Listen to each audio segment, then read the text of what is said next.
Hello সবাইকে। আজকে share করব কিভাবে ৫ মিনিটের ভেতরে একদম অন্য স্বাদের একটা নুডলস রান্না করা যায়, যেটাকে বলা হয়েছে লেমন গার্লিক নুডলস।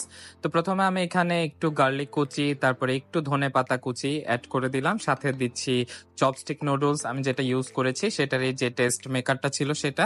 তারপরে এখানে অ্যাড করে দিচ্ছি ১ চামচ পরিমাণ সয়া সস। এরপরে অ্যাড করে দিচ্ছি আমাদের বাসায় থাকে যেটা টমেটো সস, বা এখানে চিলি সসও ইউজ করতে পারেন। তারপর আমি এখানে অ্যাড করে দিচ্ছি অল্প পরিমাণে লেবুর ঘ্রাণটা এখানে আসলে বেশি ইম্পর্টেন্ট, যেহেতু লেমন গার্লিক নুডলস রান্না করতেছি আজকে। রান্না না, আসলে এই প্রসেসটা একটু অন্যরকম। তারপরে এখানে সসটা বানানোর জন্য এখানে একটু ঢেলে দিলাম অল্প গরম তেল। গরম তেলটাতেই আসলে এই পুরো পুরো স্বাদটাই আসলে একটা চিলি অয়েলের ফ্লেভার নিয়ে আসবে।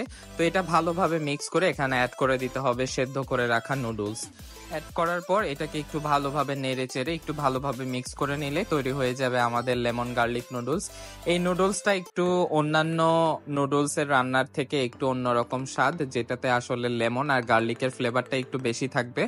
যাদের এই লেমন আর গার্লিকের ফ্লেভারটা খুবই ভালো লাগে তাদের জন্য তো এটা ট্রাই করা একটু মাস্ট। আমি এখানে একটা জিনিস অ্যাড করতে ভুলে গেছিলাম, সেটা হলো চিলি ফ্লেক্স। আপনাদের বাসায় যদি চিলি ফ্লেক্স থাকে অবশ্যই এখানে অ্যাড করতে ভুলবেন না।